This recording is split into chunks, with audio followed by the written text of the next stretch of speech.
मेरा नाम नीला है। मैं मेरे रवि पति के साथ एक बड़े शहर में रहती हूँ। मेरे पति अच्छी नौकरी करते हैं। नौकरी करते करते अभी उन्हें 2 साल हुए हैं। हमारी शादी को अभी 1 साल हुआ है। शादी के बाद मैंने उनके साथ यहीं रहने लगी हूँ। उन्होंने एक अच्छी सोसाइटी में एक किराए का मकान लिया है। पास में कई बड़े बड़े घर हैं। यह रहना एक अलग सी बात लग रही है। क्योंकि शादी को अब 1 साल हो गए थे तो मैंने भी सोचा कि मैं भी जॉब वापस करती हूँ। हालांकि रवि इसके लिए मना करते थे कि वो अच्छा कमाते हैं, क्या जरूरत है, लेकिन फिर भी मैंने जॉब ज्वाइन कर लिया। जॉब के साथ घर का काम करने में थोड़ी परेशानी हो रही थी, इसीलिए मैंने सोचा कि घर में काम करने के लिए एक नौकरानी रख लेती हूँ। लेकिन बड़े शहरों में अच्छा काम करने वाली का मिलना बहुत मुश्किल होता है। इतनी जल्दी किसी पर विश्वास भी नहीं किया जा सकता। हमारी सोसाइटी में कई घरों में काम करने वाली आती थी। सोसाइटी में मैंने तलाश की। आसपास के घर में काम करने वाले से मैंने बात की, लेकिन कोई भी अब और ज्यादा काम लेना नहीं चाहता था। इसीलिए सभी ने मुझे मना कर दिया। मैंने ये बात रवि को बताई और उन्हें ही कोई काम करने वाली को ढूंढने को कहा। रवि ने कहा कि वो कुछ करते हैं। कुछ दिन के बाद उन्होंने घर पर एक काम करने वाली को रख लिया। रवि उन्हें पहले से जानते थे। शादी के पहले रवि वहां से अपने लिए खाना मंगवाते थे। उनका नाम राखी था।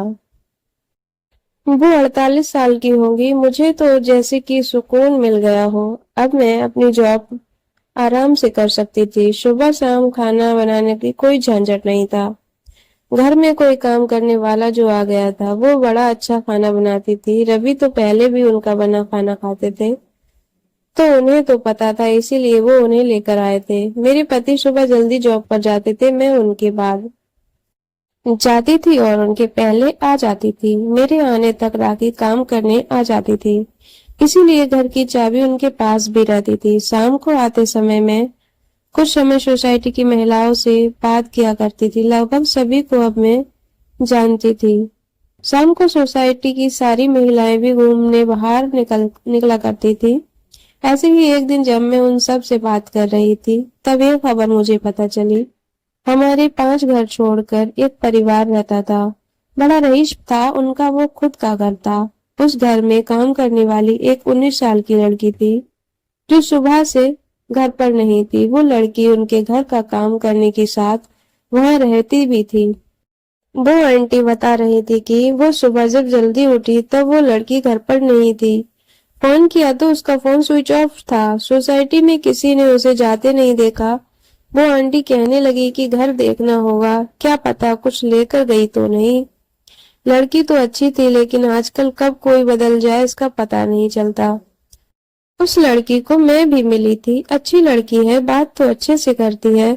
इतना ज्यादा मैं उसे जानती नहीं हूँ। शाम को सारी बातें और घूमने के बाद मैं घर आई। रवि मेरे आने के कुछ घंटों बाद आते थे, लेकिन आज मैंने उनकी गाड़ी घर के बाहर देखी तो इतना जल्दी आज कैसे आ गए।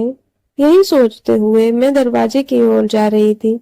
दरवाजा मैंने अपनी चाबी से खोला, लेकिन वो नहीं खोला क्योंकि उसे अंदर से बंद किया हुआ था। मैंने डोर बेल बजाई, लेकिन कुछ देर खड़ी रहने के बाद भी दरवाजा नहीं खुला।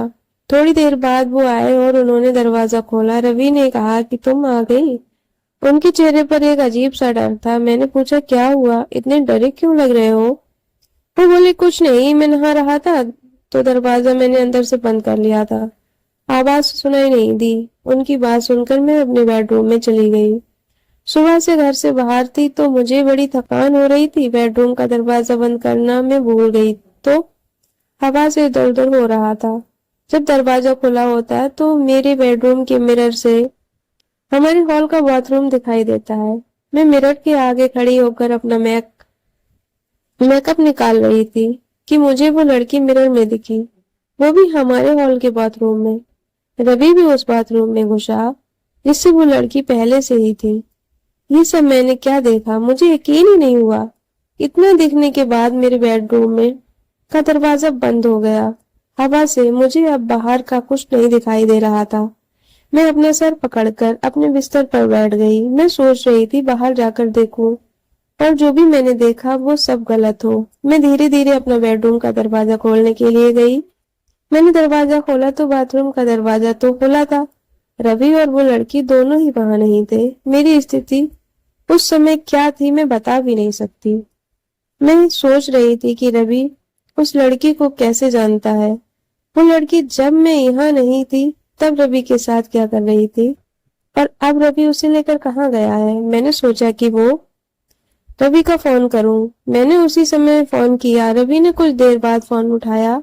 मेरा कुछ पूछने के पहले ही रवि ने कह दिया कि मुझे कुछ काम आ गया है, बस थोड़ी देर में आता हूँ। इतना कहकर रवि ने फोन काट दिया। वो मुझसे झूठ बोल रहा था। आखिर ऐसा क्यों कर रहा था जो उसे मुझसे झूठ बोलना पड़ रहा था। मैं अपने आंसू रोक रही थी, अपने दिल को समझा रही थी कि रवि से बैठकर एक बार बात कर लें। अभी से कुछ भी मत सोच, शायद कुछ और बात होगी। लेकिन फिर यही ख्याल आता कि आईने में मैंने उसे देखा। थोड़ी देर बाद हमारी काम वाली राखी भी आ गई।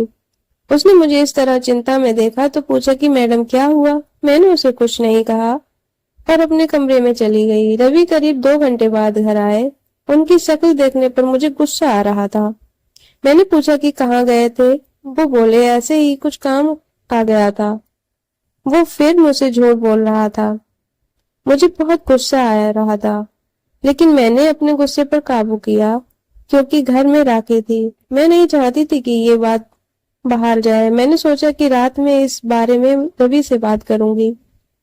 हम लोग दोनों खाने के लिए टेबल पर बैठे थे। राखी खाना लगा रही थी। खाना लगाने के बाद राखी बोली कि साहब बहुत अच्छा काम किया आज आपने। रवि बोली कि थोड़ा और लेट होते तो बस छूट जाती, इसीलिए मैं आते ही चला गया। मैंने पूछा क्या बात हो रही है।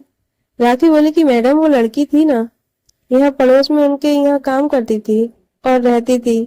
मैंने उनकी बात काटते हुए कहा हाँ, सोसाइटी में बाद में सुबह से नहीं है। कहा हाँ। राखी ने फिर मैंने उनकी बात काटते हुए कहा हाँ, सोसाइटी में बात हो रही थी, सुबह से नहीं है। राखी ने फिर कुछ ऐसा बताया जो मैंने सोचा भी नहीं था। राखी ने कहा कि वो छोटे गांव की है। घर की हालत ठीक नहीं होने के कारण उसे यहाँ काम करना पड़ रहा था। लड़की अपने घर जाना चाहती थी, लेकिन उस घर की मालकिन उसे जाने नहीं दे रही थी, उसे पैसे भी नहीं दे रही थी। उस घर में दिन रात उसे 8 लोगों का काम करना पड़ता था। जब वो काम पर लगी थी तब सिर्फ 2 लोग थे, लेकिन थोड़े दिन बाद 8 आ गए, उन्हीं के परिवार के। उसने काम छोड़ना और जाने को कहा तो उन्होंने उसे कहा कि तुम नहीं जा सकती जब तक हमें कोई दूसरी काम वाली नहीं मिल जाती। उसके पैसे भी नहीं दिए। काम करने वाली मिलना मुश्किल है, वो भी इतने बड़े परिवार के लिए। वो कैसे भी यहाँ से निकलना चाहती थी। उसे घर की मालकिन उस पर नजर रखती थी। उसकी हालत के बारे में मुझे पता चला। वो उस दिन सुबह आपके जाने के बाद यहाँ आ गई है। आप लोग गए तब भी वो यही थी, बहुत रो रही थी। मैंने साहब को सारी बात बताई। अभी आपसे ज्यादा मैं साहब को जानती हूँ, इसलिए मैंने आपको नहीं बताया।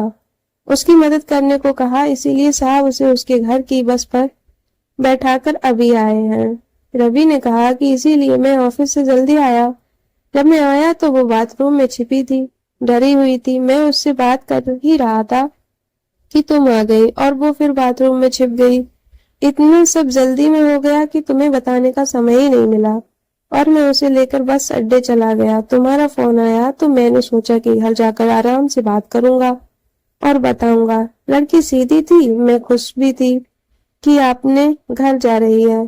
राखी और रवि की बात सुनकर मुझे यकीन नहीं हुआ। राखी ने कहा कि बाहर छोटे शहर से काम करने वाले जो आते हैं वो भी इंसान ही होते हैं।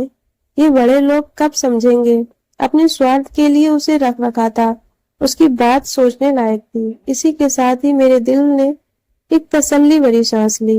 मैंने मेरे पति को कितना गलत समझा।